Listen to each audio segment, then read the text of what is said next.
السلام علیکم friends, welcome back to my channel novels by Areej Shah. Finally friends, آپ کا انتظار ختم ہوا۔ آئی تھنک یہ اس کی آج لاسٹ ایپیسوڈ ہوگی۔ لاسٹ نہ ہوئی تو سیکنڈ لاسٹ ضرور ہوگی۔ تو پھر چلے ہم ٹائم ویسٹ کیے بنا ناول کے ایپیسوڈ سٹارٹ کرتے ہیں۔ ہم بہت کوشش کر رہے ہیں لیکن ہمیں سمجھ نہیں آ رہی کہ یہ کون سا زہر دیا گیا ہے جس سے اس کی حالت اتنی بگڑ گئی ہے۔ زہر پوری طرح سے ان کے جسم میں پھیل چکا ہے اور ہمیں فی الحال کچھ سمجھ میں نہیں آ رہا۔ ہم نے باہر سے کچھ ڈاکٹرز سے کانٹیکٹ کیا ہے لیکن فی الحال یہ زہر ان کی سمجھ سے بھی باہر ہے۔ جب تک کہ میں اس زہر کے بارے میں سمجھ نہیں آتا تب تک ان کی جان بچانا ہمارے لیے مشکل کام ہے۔ ڈاکٹر نے باہر آ کر تفصیل بتائی۔ آپ پلیز گھر جا کے چیک کریں کہ انہوں نے کون سا زہر پیا، کیونکہ یہ کوئی دوائی یا گولی نہیں تھی، ان کے جسم کے اندر سے پاؤڈر کے ذریعے مل رہے ہیں اور یہ بات ہم سمجھ نہیں پا رہے۔ ڈاکٹر نے اسے پوری بات بتائی تو بہرام نے ایک نظر عیسیٰ کی طرف دیکھا۔ اس دن بہرام کے اچانک کمرے میں آنے پر عیسیٰ نے اپنے ہاتھ سے کوئی چیز زمین پر گرائی تھی۔ کیا وہ زہر تھا؟ کیا یہ سب کچھ عیسیٰ نے کیا؟ وہ ایسا سوچنا بھی نہیں چاہتا تھا لیکن دل کی حالت دیکھ کر وہ سوچنے پر مجبور ہوا۔ کیا تم اس بارے میں کچھ بھی جانتے ہو؟ اس نے روتے ہوئے عیسیٰ کو دیکھ کر پوچھا، جس پر وہ بنا جھوٹ بولے ہاں میں سر ہلا گیا۔ یہ سب کچھ میں نے کیا ہے بہرام بھائی۔ اس عورت نے مجھے آپ کو زہر دینے کے لیے کہا تھا لیکن میں نہیں جانتا تھا وہ دل دیدہ پی جائیں گی، اس نے بری طرح روتے ہوئے کہا جب بہرام کا ہاتھ اٹھا اور اگلے ہی لمحے وہ زمین پر جا گرا۔ وہ تمہاری سگی بہن تھی عیسیٰ، تم اتنا کیسے گر سکتے ہو؟ اپنی بہن کو مارنے چلے تھے تم؟ کیوں کیا تم نے ایسا؟ جواب دو مجھے۔ وہ انتہائی غصے سے اس کی طرف بڑھ رہا تھا جب کچھ وارڈ بوائے بھاگتے ہوئے ان کی طرف آئے۔ سر یہ آپ کیا کر رہے ہیں؟ ہسپتال کا ماحول خراب نہ کریں۔ آپ اس وقت ہسپتال میں موجود ہیں اور یہاں بہت سارے مریض ہیں، جبکہ ڈاکٹر پریشانی سے انہیں دیکھ رہا تھا۔ ویسے تو یہ پولیس کیس ہے شاہ صاحب، لیکن آپ کا اپنا تعلق ہی پولیس کے خاندان سے ہے، اس لیے ہم یہ بات زیادہ کھینچیں گے نہیں۔ آپ انسپکٹر جازم سے رابطہ کر کے اس کیس کو ہینڈل کریں۔ ہمیں دیا کے حساب دینا پڑتا ہے، اور پلیز تب تک اس بچے سے پوچھیں کہ کون سا زہر دیا ہے کہ ہماری کچھ مدد ہو سکے اور اندر پڑی لڑکی کی جان بچ سکے۔ ڈاکٹر نے عیسیٰ کی جانب دیکھتے ہوئے، جبکہ بہرام غصے سے اسے دیکھ رہا تھا، جب عیسیٰ نے اپنی جیب سے ایک ڈبی نما چیز نکال کر اس کے حوالے کی، جو اگلے ہی لمحے ڈاکٹر نے لیب میں بھجوا دی۔ اس نے کمرے میں قدم رکھا، جانو اسے کہیں نظر نہیں آئی۔ وہ بے چینی سے الٹے قدم باہر آیا، لیکن کچن میں بڑی اماں سائیں کے ساتھ جانو کو دیکھ کر اسے تھوڑا سکون ملا۔ چلے بڑی اماں سائیں بتائیں اب کیا ڈالوں؟ وہ بریانی بناتے ہوئے پورے جوش و خروش سے بڑی اماں سے بنانا سیکھ رہی تھی۔ جان شاہ تم یہ کیا کر رہی ہو؟ میں کب سے تمہیں ڈھونڈ رہا تھا، وہ کچن میں داخل ہوتے ہوئے بولا۔ بڑی اماں سائیں واجد اسماعیل بابا اور مریم کو بلائیں، مجھے آپ سب سے ایک بہت ضروری بات کرنی ہے۔ مجھ سے بھی؟ اس کی بات پوری بھی نہیں ہوئی تھی کہ جانو بول پڑی۔ اس نے مسکراتے ہوئے نہ میں سر ہلایا تو وہ منہ بسور گئی۔ یہی تو مسئلہ ہے، اس گھر میں کوئی بھی مجھ سے کوئی ضروری بات کرتا ہی نہیں ہے، ساری بیکار کی فالتو کی باتیں مجھ سے کی جاتی ہیں۔ میں نے نہیں بات کرنی کسی سے، خبردار جو کوئی بھی میرے پیچھے آیا۔ وہ پیر پٹکتے ہوئے اوپر کمرے کی جانب گئی۔ لو کر دیا نا ناراض بچی کو تم، جاؤ اسے مناؤ، تب تک ہم باہر تمہارا انتظار کرتے ہیں۔ بڑی اماں سائیں مسکراتے ہوئے بریانی کی آنچ مدھم کرتی باہر نکل گئی، جبکہ شاہ سیدھا اوپر کی طرف جاتے ہوئے جانو کو منانے کے بارے میں سوچ رہا تھا۔ ایک تو اس کے موڈ کا پتہ نہیں چلتا تھا، کب وہ روٹ کر بیٹھ جائے، کب منایا جائے اسے۔ وجہ تھی کہ اب شاہ اس کو منانے کے لیے ہر وقت تیار رہتا تھا۔ اس نے کمرے میں قدم رکھا تو وہ منہ بسورے بیڈ پر بیٹھی تھی، اسے دیکھ کر منہ پھیر گئی۔ وہ مسکراتے ہوئے اس کے پیچھے بیٹھا۔ مجھے تم سے ایک بہت ضروری بات کرنی ہے، وہ مسکرا کر بولا۔ آپ کی ساری ضروری باتیں واجد لالا اسماعیل، بڑی اماں سائیں اور مریم دیدہ سے ہوتی ہیں، مجھ سے تو آپ کوئی ضروری بات کرتے ہی نہیں ہیں، اب مجھے بھی آپ سے کوئی ضروری بات نہیں کرنی۔ وہ ناراض سی سیدھے اس کے دل میں اتر رہی تھی۔ اچھا تو تمہیں مجھ سے کوئی ضروری بات نہیں کرنی، وہ اسے دیکھتے ہوئے سیریس انداز میں بولا، اور جانو نے ہاں میں سر ہلایا کہ اسے اس سے واقعی کوئی ضروری بات نہیں کرنی۔ جب دائم نے اپنی جیب سے ایک چاکلیٹ نکالی اور خود ہی کھول کر کھانے ہی والا تھا جب اگلے ہی لمحے جانو نے چھین لی۔ یہ میری ہے، آپ کو شرم نہیں آتی چھوٹے بچوں کی طرح چاکلیٹ کھاتے ہوئے؟ وہ چاکلیٹ کا بائٹ لیتے ہوئے بولی۔ تمہیں شرم نہیں آتی چھوٹے بچوں کی طرح چاکلیٹ کھاتے ہوئے؟ اب تم چھوٹی بچی نہیں بلکہ ایک میرڈ وومن ہو، وہ مسکراتے ہوئے بولا، جس پر جانو سائیں کھل کر ہنسی۔ اس نے جس دن سے اپنے آپ کو میرڈ وومن کہا تھا وہ اس کے پیچھے پڑ چکا تھا۔ اب تو جانو سائیں کو بھی اس بات پر ہنسی آتی تھی۔ اس نے ہنستے ہوئے چاکلیٹ کا دوسرا بائٹ لینا چاہا جب اگلے ہی لمحے وہ اس کا ہاتھ پکڑ کر اپنے لبوں کے قریب لے گیا اور اس کے ہاتھ سے چاکلیٹ کی چھوٹی سی بائٹ لی اور پھر اس کے ہاتھوں کو لبوں سے چھوتے ہوئے اٹھ کر باہر چلا گیا، جبکہ جانو سائیں کتنی دیر اپنے ہاتھ کو دیکھتے ہوئے شرماتی رہی۔ نشال بیٹا، پلیز ہماری بات کو سمجھنے کی کوشش کرو۔ ہم جانتے ہیں ہم نے تمہارے ساتھ بہت برا کیا، لیکن یاسم جو کر رہا ہے اس سے تو ہم بری طرح سے پھنس جائیں گے۔ بیٹا، ہمارا کاروبار، حویلی، سب کچھ تباہ ہو جائے گا۔ وہ ہمیں لمبے کیس میں گھسیٹ رہا ہے۔ ہم گمراہ لوگ تھے، بھٹکتے ہوئے تھے نشال، لیکن اب صرف تم ہی ہماری مدد کر سکتی ہو۔ پلیز اپنے شوہر کو کہو کہ یہ کیس واپس لے لے اور ماضی کے رازوں کو دفن ہی رہنے دو۔ ہم تم سے کبھی وانی نہیں مانگیں گے۔ چودھری افتخار اور ان کی مسز اس وقت نشال کے سامنے تھی، کیونکہ یاسم نے اس کیس کے بیچوں بیچ ان پر اتنے سارے کیس کھول دیے تھے کہ اگر وہ ایک سے جان چھڑاتے تو دوسرے میں وہ بری طرح سے پھنس جاتے۔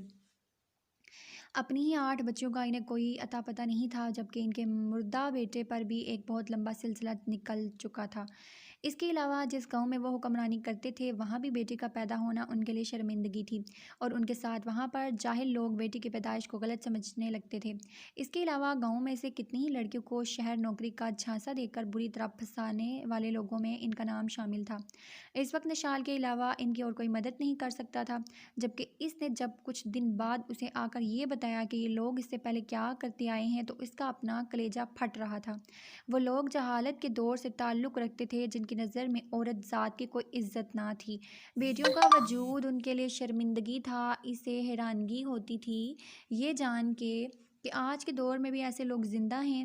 ہاں، لیکن ان کو زندہ رہنے کا کوئی حق نہیں، اور یاسم نے ان لوگوں کو جڑ سے اکھاڑنے کا فیصلہ کیا تھا، اور اس کے ہر فیصلے میں نشال اس کے ہر قدم میں ساتھ تھی۔ وانی کو تو وہ اتنی صفائی سے اس کیس سے نکال چکا تھا جیسے وانی کا ان لوگوں کے ساتھ کوئی تعلق نہیں۔ ان کی بازی انہی پر الٹ چکی تھی۔ وہ جس انداز میں وانی کو ان سے چھین کر لے جانا چاہتے تھے اسی انداز میں خود پھنس چکے تھے۔ یاسم اتنی آسانی سے ان سے ساری انفارمیشن کہاں سے حاصل کر چکا تھا، یہ بات سوائے یاسم، جازم اور شارک کے علاوہ کوئی نہیں جانتا تھا۔ تو بہت وقت سے سمگلنگ کے کیس کے پیچھے پڑے ہوئے تھے وہ، کہ پاکستان سے چھوٹے گاؤں کی لڑکیاں سمگل ہو کر کہاں جا رہی ہیں، اور اس کیس میں ان گاؤں میں آیا تھا جن میں بڑا نام چودھری افتخار تھا، اور اب وہ اپنے ہی کاموں میں بری طرح پھنس کر نشال کے پاس مدد کی امید پر آیا تھا۔ لیکن نشال اس سے پہلے کچھ بولتی حیدر بیچ میں بول پڑا کہ یہ کیس نشال کا نہیں ہے اور نہ نشال کے ساتھ اس کا کوئی تعلق ہے، اور میرے خاندان کی بہو اس کیس میں نہیں پڑے گی۔ بہتر ہوگا کہ آپ لوگ یاسم سے بات کریں۔ میری بہو کا اس کیس میں کوئی تعلق نہیں، بلکہ حیدر کے ایک اشارے پر ہی نشال اٹھ کر اندر جا چکی تھی۔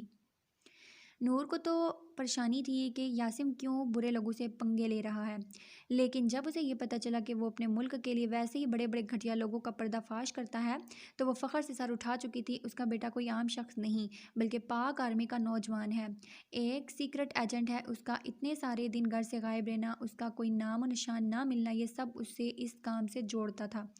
وہ لوگ اپنے وطن کے لیے جان دینے کا حوصلہ رکھتے تھے، لیکن یہ باتیں اپنی فیملی تک سے شیئر نہیں کرتے۔ حیدر کے ساتھ اس نے یہ بات ابھی کچھ ماہ پہلے شیئر کی جب اس کی شادی نشال کے ساتھ ہونے والی تھی، کیونکہ حیدر اسے بزنس کی طرف متوجہ کرنا چاہتا تھا، اور شار کے خاندان میں ابھی تک صرف اور صرف زمل ہی یہ بات جانتی تھی کہ اس کا شوہر کیا کام کرتا ہے، جبکہ جازم کی ایک الگ پہچان تھی اور وہ اپنے پروموشن کا بے چینی سے انتظار کر رہا تھا جب اسے بھی اپنے وطن کے لیے جان کی بازی دینے کا موقع ملے۔ فوجی اسی بات کا انتظار کرتے ہیں کہ کب ان کے نام کے ساتھ شہید کا رتبہ جڑے۔ اپنے بیوی بچے، اپنے ماں باپ، بہن بھائیوں کو، اپنے خاندان کو چھوڑ کر صرف اپنے وطن کے لیے لڑنا صرف ایک سچے مسلمان کی ہی بس کی بات ہے۔ وہ لوگ جو اپنا سب کچھ چھوڑ چھاڑ کر صرف اپنے وطن پر جان دینے کا حوصلہ رکھتے ہیں وہی سچے مسلمان ہوتے ہیں۔ سر، آپ فکر نہ کریں، ہم اپنی جان دے کر بھی جانوں کی حفاظت کریں گے۔ ان کی جان کو خطرہ ہے، میں 24 گھنٹے ان کے ساتھ رہوں گی، اسے ایک لمحے بھی خود سے دور نہیں ہونے دوں گی، مریم نے یقین دلایا۔ فکر نہ کریں سر، ہم ہر وقت جانو سائیں کی حفاظت کریں گے، اسماعیل بابا نے مریم کی بات کی تاکید کی۔ جانتا ہوں آپ سب لوگ اس کی حفاظت کریں گے، لیکن میں پھر بھی ایک بار آپ سب کو بتانا چاہتا تھا، یہ کوئی چھوٹی سی بات نہیں، کوئی بہت بری طرح سے اس کے پیچھے پڑا ہے۔ وہ کون ہے میں نہیں جانتا، سوائے اس کے کہ وہ عورت ہے اور بہرام اور جانو دونوں کی جان لینا چاہتی ہے۔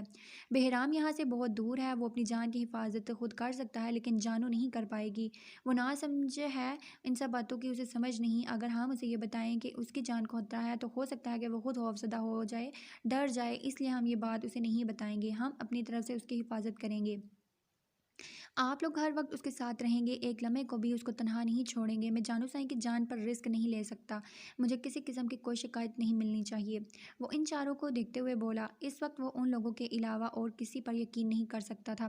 کسی باہر والے کو گھر لا کر جانو کی حفاظت کے لیے رکھنا اس کے بس سے باہر تھا۔ وہ نہیں جانتا تھا کہ کون کب کیا کرے۔ آپ فکر نہ کریں سر، آپ کو شکایت کا موقع نہیں ملے گا، واجد نے کہا تو اس نے ہاں میں سر ہلایا۔ میری آج بہرام سے بات ہوئی ہے، افسوس کی بات ہے کہ عیسیٰ جو کہ دل کا بھائی ہے وہ بھی اس سارے کھیل میں شامل ہے۔ یقیناً عیسیٰ عورت کو جانتا ہے، لیکن مسئلہ یہ ہو گیا کہ وہ غائب ہو چکا اور لڑکا کہاں گیا کوئی نہیں جانتا، مگر ہسپتال سے غائب ہو چکا ہے۔ بہرام کا سارا دھیان دل کی طرف تھا، اسے پتہ ہی نہیں چلا کہ اس کے پاس سے عیسیٰ کہاں غائب ہوا۔ وہ دل کا سگا بھائی، اس کی جان بھی خطرے میں تھی۔ عیسیٰ نے یہ سب کچھ جان بوجھ کر نہیں کیا، بلکہ اس سے یہ سب کچھ کروایا گیا ہے۔ صرف عیسیٰ ہی اس عورت کو جانتا تھا اور ممکن ہے کہ عیسیٰ کو اس عورت نے غائب کیا ہو۔ میں نے وہاں کے کچھ آفیسرز کو عیسیٰ کو ڈھونڈنے پر لگا دیا ہے، پھر میرا ارادہ تھا وہاں جانے کا، لیکن جانو کو یہاں تنہا چھوڑ کر میں نہیں جا سکتا۔ سر آپ ہم پر یقین کریں، جانو کو ہمارے ہوتے ہوئے کوئی نقصان نہیں ہوگا۔ آپ کو وہاں جانا چاہیے، ہو سکتا ہے وہاں اس عورت کا کوئی سراغ مل جائے۔ یہاں جانو سائیں کا خیال ہم رکھیں گے، ہم پر آپ اعتبار کر سکتے ہیں۔ جی سر، آپ ہم پر اعتبار کر سکتے ہیں، ہم جانو سائیں کا اپنی جان سے بڑھ کر خیال رکھیں گے، اپنی جان پر کھیل کر اس کی حفاظت کریں گے، ماجد نے کہا۔ جبکہ بڑی اماں سائیں کو تو پریشانی ہونے لگی تھی، وہ تو ابھی سے ہی جانو کے کمرے میں جا چکی تھی، جبکہ مریم بھی کافی گھبرائی ہوئی تھی۔ گھر کے چاروں طرف گارڈ کھڑے تھے، کوئی بھی باہر شخص اندر نہیں آ سکتا تھا۔ وہ ان لوگوں پر یقین کر سکتا تھا، اور بہرام اس وقت تنہا تھا، اسے اس کی ضرورت تھی، اس کا جانا ضروری تھا۔ وہ جانو کو ساتھ لے کر رسک نہیں لے سکتا تھا، وہ صرف اور صرف گھر کے اندر محفوظ تھی۔ اسے یقین تھا کہ وہ اسے جا کر کچھ نہ کچھ ضرور پتہ چل جائے گا وہاں، ہو سکتا ہے وہ عورت اس وقت کراچی میں ہو اور اس کی جان بھی خطرے میں تھی۔ اس نے مجبور ہو کر جانے کا فیصلہ کیا۔ جازم کچھ پتہ چلا عیسیٰ کے بارے میں؟ وہ عیسیٰ کو لے کر کافی پریشان تھا، جبکہ دل کی جان اب خطرے سے باہر تھی۔ زہر اس کے جسم سے نکال لیا گیا تھا، لیکن عیسیٰ کا کوئی اتا پتہ نہیں تھا، وہ نہ جانے اچانک کہاں غائب ہو گیا۔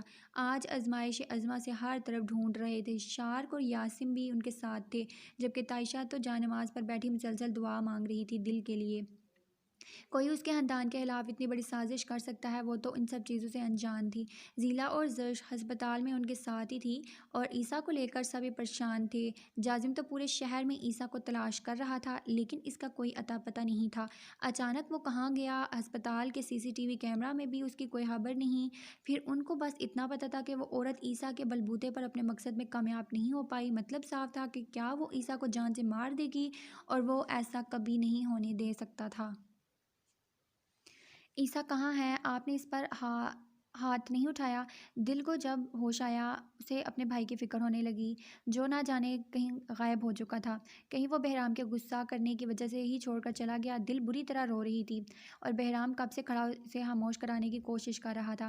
یاسم اور جازم، شارق اور جازم شہر کا کونا کونا چھان چکے تھے، لیکن عیسیٰ کا کوئی پتہ نہیں تھا۔ دائم اپنی طرف سے عیسیٰ کو ڈھونڈنے کی کوشش کر رہا تھا، لیکن اسے زمین کھا گئی یا آسمان نگل گیا، کچھ پتہ نہیں۔ وہ سب عیسیٰ کو ڈھونڈ ڈھونڈ کر تھک چکے تھے۔ پچھلے 24 گھنٹے سے ایسی کوئی جگہ نہیں جہاں ان لوگوں نے اسے تلاش نہ کیا ہو، لیکن ابھی تک اس کے بارے میں کوئی سراغ نہ ملا۔ اللہ جی، ہمارا بچہ جہاں بھی ہو محفوظ ہو۔ تائشہ مسلسل اس کی زندگی کی دعائیں مانگ رہی تھی۔ السلام علیکم انسپکٹر جازم، ہمیں ان اسمگلر کی خبر ملتان سے ملی ہے، وہ ملتان کے ایک علاقہ میں چھپ کر بیٹھے ہوئے ہیں اور ان کے پاس بہت بڑی تعداد میں چھوٹے بچے اور لڑکیاں موجود ہیں، شاید کل ہی وہ انہیں دبئی اسمگل کر رہے ہیں۔ ابھی کے ابھی اپنی ٹیم اور ساتھیوں کے ساتھ یہاں سے ملتان کے لیے روانہ ہونا ہوگا۔ ہماری کوشش یہی تھی کہ ہم یہیں سے یوں لڑکیوں کو بازیاب کر لیں اور دبئی جانے سے پہلے، لیکن ہم اپنی اس کوشش میں کامیاب نہیں ہو سکے۔ ایک بہت بڑی تعداد میں لڑکیاں دبئی اسمگل کر دی گئی ہیں، وہاں سے آگے انسپکٹر سارم سب کچھ سنبھال لے گا۔ لیکن سر، انسپکٹر سارم سب اکیلے کیسے سنبھالیں گے؟ جازم نے پوچھا۔ اس کا تعلق دبئی کے ڈان ڈیول سے ہے، وہ ڈیول کو ان سب چیزوں کی خبر لگنے کی دیر۔ سب انسپکٹر نے مسکرا کر کہا، یہ تو اچھی بات ہے سر، ہمیں اپنے مقصد سے مطلب ہونا چاہیے۔ ہاں بالکل، لیکن ہمیں یہاں سے بھیجا جائے، ہمیں پہلے پہلے اس جگہ پہنچنا ہوگا۔ ہمارے ریفرنس کے مطابق ہمیں یہی پتہ چلا ہے کہ وہ لوگ اس وقت ملتان میں خفیہ جگہ چھپ کر بیٹھے ہیں۔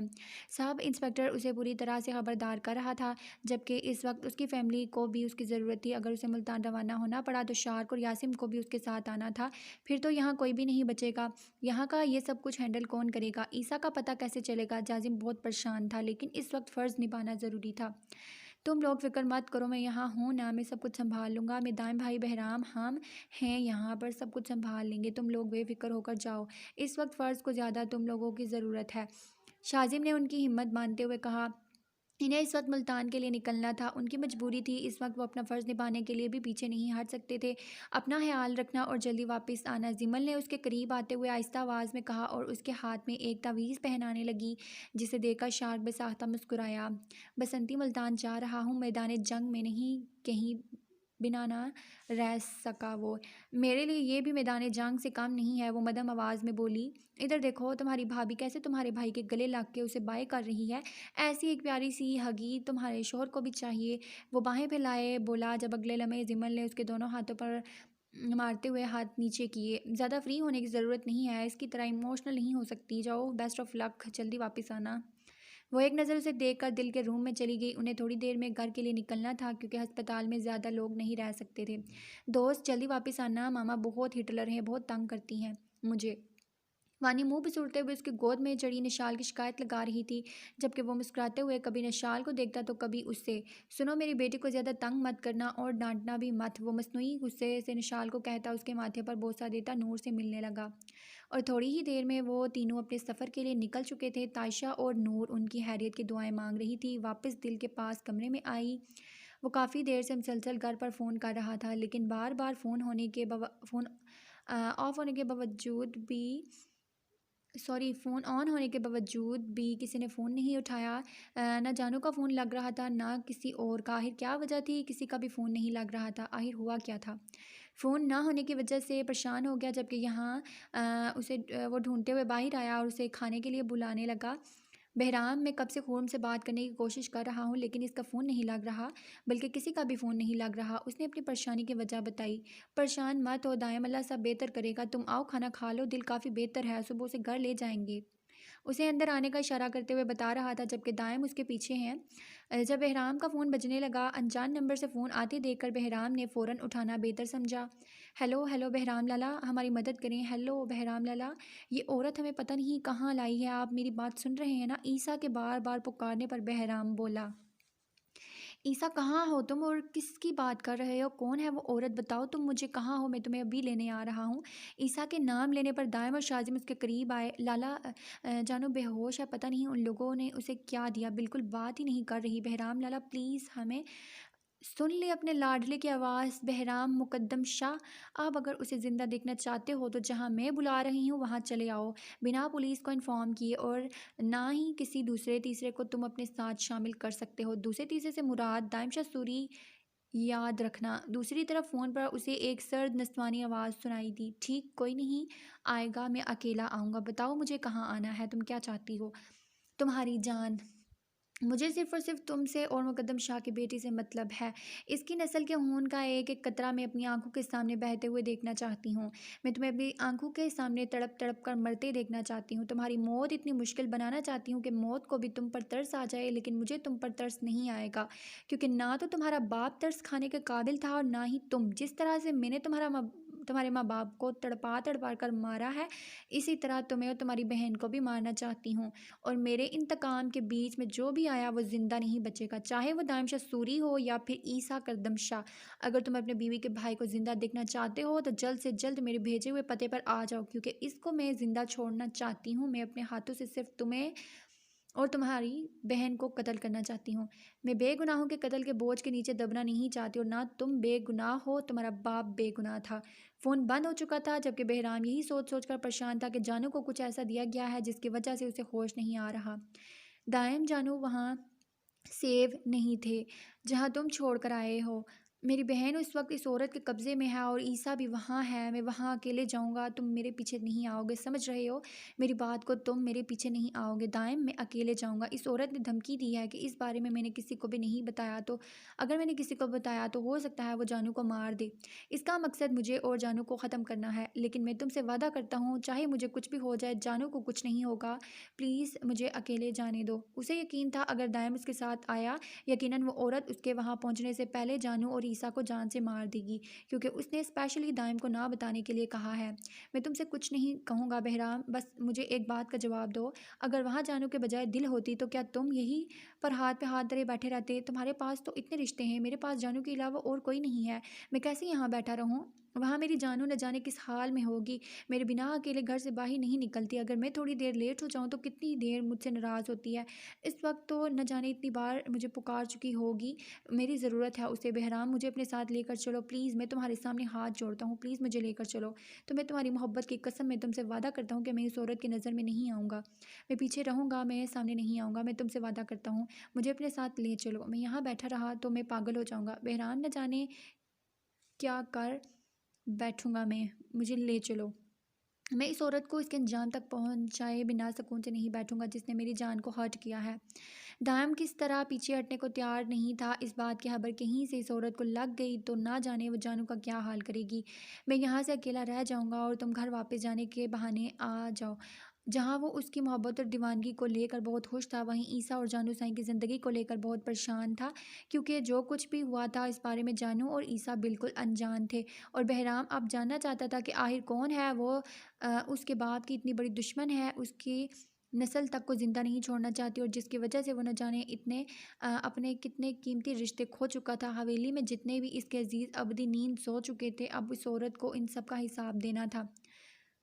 شٹ، ہم لوگ بہت لیٹ یہاں پہنچے ہیں، لڑکیوں کی سمگلنگ ہو چکی ہے، اب تو وہ آدھا رستہ پار کر چکے ہوں گے اور ہمیں پتہ بھی نہیں ہے کہ وہ کون سے رستے جا رہے ہیں اور کون سی فلائٹ سے، کچھ ہی دیر میں وہ لوگ دبئی پہنچ جائیں گے اور نہ جانے کتنے لوگوں کی زندگی برباد ہو جائے گی۔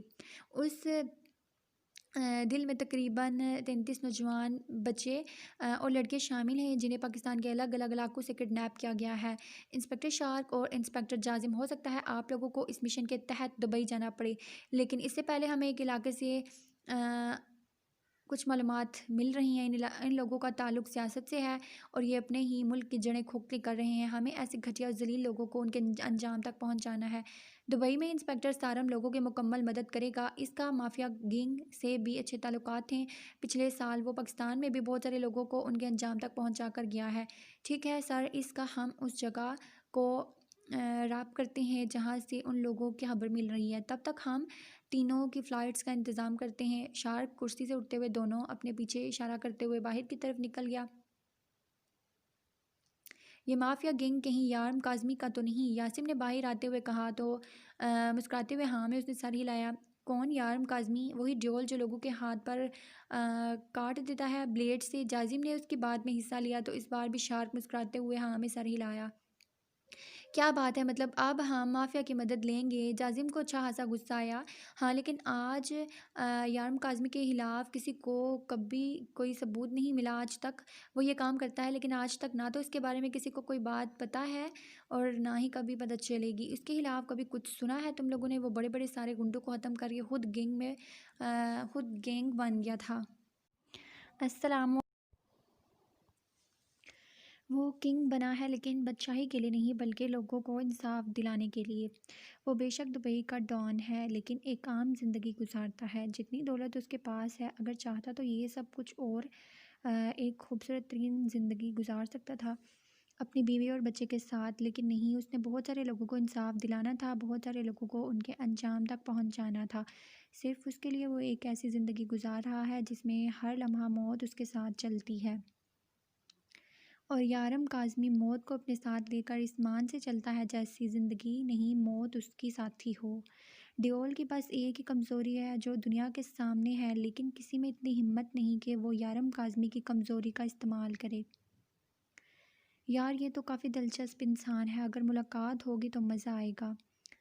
جازم مسکرایا تھا کیونکہ نہ چاہتے ہوئے بھی وہ شخص کی ذات میں دلچسپی لینے لگا تھا جو خود تو دبئی میں تھا لیکن پاکستان میں اس کے بہت دیوانے تھے۔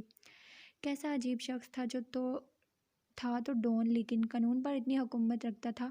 جازم کو ایسے گنڈوں میں پہلے کبھی دلچسپی نہیں ہوئی تھی، لیکن ان دونوں کی تعریفوں پر ایک اب وہ شخص کے بارے میں جاننے پر مجبور ہو گیا تھا جسے پورے قانون کی دنیا جانتی تھی، لیکن عام دنیا اسے ایک عام انسان کی طرح پہچانتی تھی۔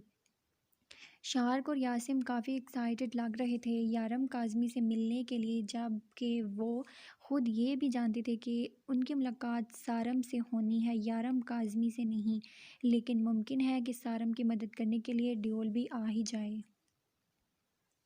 بہرام اور دائم اس عورت کی بلائی جگہ پر پہنچ چکے تھے، لیکن دائم مکمل طرح سے چھپ چکا تھا تاکہ اس عورت کو نہیں پتہ چلے کہ بہرام کے علاوہ یہاں کوئی اور موجود ہے۔ وہ بہرام کے ساتھ بھی نہیں آیا تھا، ایک ہی فلائٹ میں ہونے کے باوجود بھی وہ ایک دوسرے سے اس طرح سے انجان بیٹھے تھے جیسے ایک دوسرے کو جانتے تک نہیں۔ بہرام کے پیچھے پیچھے ہی دائم اس جگہ آیا تھا، اور بہرام خود بھی نہیں جانتا تھا کہ دائم یہاں آ چکا ہے یا ابھی تک نہیں آیا۔ اس کا دھیان اس وقت دائم کی طرف نہیں بلکہ اس عورت کی طرف تھا جس نے اسے یہاں بلایا تھا۔ میں آ گیا ہوں، سامنے آؤ، بتاؤ مجھے کون ہو تم، بند کرو یہ چوہے بلی کا کھیل، اب سامنے آ کر بات کرو، بہرام نے چلاتے ہوئے کہا۔ عجیب ویران جگہ تھی، جیسے یہاں کبھی کوئی آیا ہی نہ ہو، لیکن تھوڑی ہی دیر میں اسے سامنے سے کوئی عورت آتی نظر آئی، یقیناً انہی کی وہ عورت تھی۔ آہستہ آہستہ وہ اندھیرے سے روشنی کی جانب آ رہی تھی، اور اسی طرح سے بہرام کی حیرانگی میں اضافہ ہو رہا تھا۔ وہ لوگ اس جگہ پہنچ چکے تھے، یہ کافی زیادہ سنسان جگہ تھی، کوئی بھی یہاں اپنا غیر قانونی کام آسانی سے کر سکتا تھا۔ جس طرح سے وہ لوگ یہاں کام کر رہے تھے، انہیں شک تھا کہ ابھی بھی کچھ لوگ یہاں اندر موجود ہیں، اور اگر وہ لوگ ان کے ہاتھ لگے تو یقیناً وہ آسانی سے اس کیس کو حل کر سکیں گے۔ یہی وجہ تھی کہ سب سے پہلے یہاں آئے تھے۔ یہاں سے نکلنے کے بعد وہ فوراً کراچی جانے والے تھے تاکہ وہاں سے پہلے اپنے پاسپورٹ وغیرہ لے سکیں اور پھر ایئرپورٹ سے دبئی کے لیے روانہ ہو سکیں۔ ملتان سے انہیں کوئی بھی ارجنٹ فلائٹ نہیں ملی تھی۔ شارک، کیا ہمیں ابھی اندر چلنا چاہیے؟ جازم نے پوچھا۔ نہیں، ابھی پہلے ہمیں دھیان رکھنا چاہیے کہ یہاں ہمارے علاوہ اور کون کون موجود ہے۔ شارک نے ان دونوں کو اپنی طرف آنے کے لیے کہا، جبکہ پوری ٹیم کو وہیں اسی ایریا میں چھپنے کے لیے کہا۔ تو آپ ہیں وہ عورت؟ بہرام بے یقینی سے اسے اپنے سامنے کھڑی اس عورت کو دیکھ رہا تھا، جسے مسکراتے ہوئے ہاں میں وہ سر ہلاتی اس کے چہرے کی بے یقینی کو دیکھ رہی تھی۔ ہاں میں ہی ہوں وہ عورت، نہیں آ رہا یقین؟ آئے گا بھی کیسے؟ بہرام مقدم شاہ، میں نے کچی گولیاں نہیں کھیلی، بہت محنت کی ہے تمہیں یہاں تک لانے کے لیے، پہلے مقدم شاہ کو ختم کرنے کے لیے نوکرانیوں جیسی زندگی گزاری، لیکن تم اور تمہاری بہن بچ گئے، اور پھر تمہیں تمہارے انجام تک پہنچانے کے لیے 15 سال پھر نوکروں جیسی زندگی گزاری۔ وہ عورت اپنے منہ سے اپنی نفرت کا اظہار کر رہی تھی۔ پیچھے چھپ کر کھڑے دائم شاہ سوری کو اپنے پیروں پر کھڑے رہنا مشکل لگا۔ اچھی صورت کو اپنی ماں کا درجہ دیتا رہا، جس سے ماں سے بڑھ کر محبت کی، وہی عورت اس کی ماں کی قاتل تھی، اس کی معصوم بے گناہ بہن کی قاتل تھی۔ اب اس کی برداشت سے باہر ہوتا جا رہا تھا، لیکن یہاں سوال جانو کا تھا۔ اس کے علاوہ کوئی نہیں بتا سکتا تھا کہ جانو کہاں ہے، ورنہ وہ نہ جانے کیا سے کیا کر دیتا۔ لیکن آپ نے سب کچھ کیا کیوں؟ بہرام نے صبر سے کام لیتے ہوئے پوچھا۔ کیوں کیا؟ تم نہیں جانتے کیوں کیا؟ چلو میں بتاتی ہوں۔ کیونکہ تمہارے باپ نے میرے شوہر کو چودھری نصیر کو کہاں سے بھاگنے پر مجبور کر دیا۔ میرا شوہر سے فورس تمہارے باپ سے خوفزدہ تھا۔ میرا بیٹا اس وقت کا سال کا تھا اس وقت، اور میری بیٹی 4 سال کی تیسری بار ماں بننے جا رہی تھی۔ ہم بہت خوش تھے، لیکن تمہارے باپ نے سب کچھ خراب کر دیا، میرا بسا بسایا گھر اجاڑ دیا۔ نصیر گھر سے بھاگ گیا، اور میرے سسرال والوں نے مجھے مار مار کر گھر سے نکال دیا، اور اسی مار میں میری کوکھ میں پلتا بچہ مجھ سے چھین لیا گیا۔ اس کا قاتل تمہارا باپ مقدم شاہ ہے۔ میری 4 سال کی بیٹی بھوک بھوک کرتی مر گئی، اور میری بیٹی کا قاتل بھی تمہارا باپ مقدم شاہ ہے۔ اور میرے بڑے بیٹے نے میرا پیٹ پالنے کے لیے چوریاں کرنا شروع کر دی، اور پھر اس نے ہر وہ برا کام کیا جو وہ میرے لیے کر سکتا تھا، لیکن جلد ہی وہ بھی قانون کی نظر میں آ گیا۔ جیل سے بھاگتے ہوئے کسی پولیس والے نے میرے بیٹے پر گولی چلا کر اسے مار دیا، لیکن میرے بیٹے کا قاتل پولیس والا نہیں بلکہ تمہارا باپ مقدم شاہ ہے، کیونکہ ہم ان حالات میں تمہارے باپ کی وجہ سے پہنچے ہیں۔ میں اس گاؤں سے نکل کر شہر آ گئی، تب مجھے پتہ چلا کہ سویرا تو ابھی زندہ ہے۔ میں نے سویرا کے گھر جا کر نوکری کرنا شروع کر دی اور اس کے بیٹے دائم کو اپنی سگی اولاد کی طرح پالنے لگی، کیونکہ وہی تو میرا شکار تھا، وہ تو مجھے میری منزل تک پہنچا سکتا تھا۔ اس صورت میں کہ آ، مجھے لگا جبکہ دائم ابھی تک اس کے الفاظ اور اس کی نفرت کو برداشت کرنے کی ناکام کوشش کر رہا تھا جب وہ رکی۔ آپ کا شوہر آپ کو چھوڑ کر بھاگ گیا کیونکہ وہ غلط کام کرتا تھا، اگر سچا ہوتا تو وہ وہیں رہ کر مقابلہ کرتا۔ آپ کے بچے آپ میرے باپ کی وجہ سے نہیں مرے بلکہ چودھری نصیر کی وجہ سے مرے، اور آپ کو لگتا ہے کہ آپ کے بچے میرے باپ کی وجہ سے مرے ہیں کیونکہ آپ میرے باپ سے نفرت کرتی ہیں۔ اپنی نفرت کو آپ اس سب کا نام دے رہی ہیں۔ میرا باپ کسی کا قاتل نہیں ہے، بلکہ جب چودھری نصیر گھر سے بھاگ کر گیا تھا تب بابا اور تایا سعید دونوں آپ کے گھر گئے تھے آپ کی مدد کے لیے، تب آپ نے خود ان سے مدد لینے سے انکار کر دیا تھا، اور وہ لوگ جتنا کر سکتے تھے اتنا کیا تھا آپ کے لیے۔ اگر آپ ان سب کو ایک صحیح نظر سے دیکھیں تو ہر جگہ غلطی آپ کو اپنے شوہر کی ہی نظر آئے گی، کیونکہ اس سب میں سوائے آپ کے شوہر کا اور کسی کی کوئی غلطی نہیں ہے۔ ہاں لیکن آپ کی غلطی ہے، جذبات میں آ کر جو آپ نے کیا ہے اس سے بڑا اور کوئی گناہ نہیں۔ بہتر ہوگا کہ اپنے جرم قبول کر لیں اور اپنے آپ کو قانون کے حوالے کر دیں۔ جانو اور عیسیٰ کو میرے حوالے کر دیں۔ بہرام نے سمجھداری سے کام لیتے ہوئے کہا۔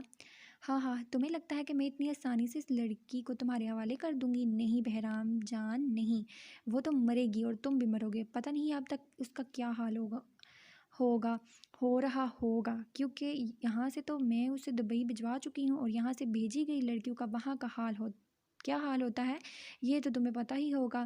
اب اتنے بھی بچے نہیں ہو تم، وہ کہکا لگاتے ہوئے اسے دیکھ کر بولی، جبکہ یہ سب کچھ برداشت کرنا دائم کے بس سے باہر تھا۔ اس نے اپنی جیب سے ریوالور نکالا جو یہاں آنے سے پہلے اس نے سیفٹی کے لیے لایا تھا، لیکن ابھی تک وہ خود پر صبر کیے ہوئے تھا کیونکہ ابھی تک اس عورت نے اپنا جرم پوری طرح قبول کرنا تھا جو دائم اپنے موبائل میں ریکارڈ کر رہا تھا۔ یہ پلان میں شامل نہیں تھا، لیکن بہرام کو کسی بھی چیز میں پھنسنے نہیں دے سکتا تھا۔ ہماری خبر بالکل صحیح ہے، یہاں سچ میں کچھ لوگ موجود ہیں، لیکن حملہ کرنے سے پہلے احتیاط ضروری ہے۔ حملہ کرنے سے پہلے ایک بار ہمیں پوری جگہ کو اچھی طرح سے جانچ لینا چاہیے۔ یہ نہ ہو کہ یہ لوگ دبئی میں موجود لوگوں کو پہلے انفارم کر دیں اور ہمارے ہاتھ سے کیس نکل جائے۔ فی الحال ہمارے لیے ان بچوں کی عزت اور ان بچوں کی جان اہمیت رکھتی ہے، شارک نے ان دونوں کو سمجھاتے ہوئے کہا۔ جیسا تم کہو شارک۔ وہ دونوں اس کی بات کی تائید کرتے ہوئے آہستہ آہستہ پیچھے ایک قدم اٹھانے لگے، لیکن سامنے ہی میدان کے بیچوں بیچ بہرام اور اس عورت کو دیکھ کر پریشان ہو گئے تھے۔ بہرام یہاں کیسے آیا؟ اسے تو وہ کراچی چھوڑ کر آئے تھے۔ یہ سب کچھ تو اب بہرام ہی بتائے گا، لیکن فی الحال وہ تفصیل سے سب کچھ جاننا چاہتے تھے، اس لیے وہیں پر ایک سائڈ پر چھپ گئے۔ مال ڈیلیور ہو چکا ہے، یہاں 20 لڑکیاں اور 35 لڑکے ہیں، اسی حساب سے پیسے ان لوگوں تک پہنچا دینا۔ ایک آدمی نے کہتے ہوئے ایک نظر ٹرک کی طرف دیکھا جو لڑکے اور لڑکیوں سے بھری ہوئی تھی۔ ان سب کو سمندری راستے سے پاکستان سے دبئی لایا گیا تھا، اور وہاں سے لانے سے پہلے ہی ان سب کو بے ہوش کر دیا گیا تھا تاکہ ان کے لیے کسی بھی قسم کا کوئی مسئلہ نہ بنے، لیکن اب آہستہ آہستہ ان سب کو ہوش آ رہا تھا جو ان کے لیے پریشانی کا سبب تھا۔ اب اگر وہ ان لوگوں کو دوبارہ بے ہوش کرتے تو اس سے ان لوگوں کی جان بھی جا سکتی تھی، اور پھر اس سے ان لوگوں کا کوئی فائدہ نہیں ہوتا۔ یہی وجہ تھی کہ اس وقت ان سب کو باندھ کر ان کے منہ پر پٹی باندھ دی گئی تھی تاکہ وہ آواز نہ کر سکیں۔ وہ ان سب کو لے کر ایک کال کوٹری میں آئے، جبکہ ایک بچہ تھا جو اس وقت مکمل ہوش میں آتے ہوئے بوتل کی ایک ٹکڑے کو بڑی مشکل سے اپنے ہاتھ میں پکڑ چکا تھا، جبکہ ایک ڈیوائس اس کے کپڑوں میں چھپی ہوئی تھی جس سے وہ شارک سے کانٹیکٹ کر رہا تھا۔ وہ یہاں آنے سے پہلے بہت زیادہ خوف زدہ تھا، لیکن شارک نے اسے کہا کہ وہ اسے کسی بھی طرح سے بچا لے گا، اور اپنے بھیا جی پر تو اسے خود سے زیادہ اعتبار تھا۔ اس کا ارادہ یہاں سے کسی بھی طرح پولیس اسٹیشن پہنچنے کا تھا، اسی لیے وہاں پر بیٹھتے ہی جب وہ لوگ اس کمرے سے باہر نکل گئے تو اس نے اپنے ہاتھ میں موجود ٹکڑے سے اپنی رسی کاٹنی شروع کی، کیونکہ اس جگہ سے نکلنا اس کے لیے زیادہ مشکل نہیں تھا۔ ابھی وہ رسی کاٹنے میں مصروف تھا جب اس کا دھیان سامنے پڑی لڑکی پر گیا، اور اسے پہچاننے میں اسے زیادہ وقت نہیں لگا۔ تو خود سے یہاں سے نکل جاتا تو شاید وہ لوگ اس جگہ کو ٹریس نہیں کر پاتے، کیونکہ اس ڈیوائس سے ہی وہ لوگ یہاں پہنچ سکتے تھے۔ اس لیے اس نے ایسی لڑکی کو یہاں سے پولیس اسٹیشن بھیجنے کا فیصلہ کیا، کیونکہ اس کے پاس جو ڈیوائس اس بارے میں صرف اور صرف شارک کو پتہ تھا، یہاں کی پولیس کو نہیں۔ بہرام کو اس عورت کی باتیں سن کر بہت غصہ آ رہا تھا، لیکن وہ بے بس تھا۔ اگر اس نے اس عورت کو کوئی بھی نقصان پہنچایا تو شاید کبھی بھی جانو کے پاس نہیں پہنچ پائے گا۔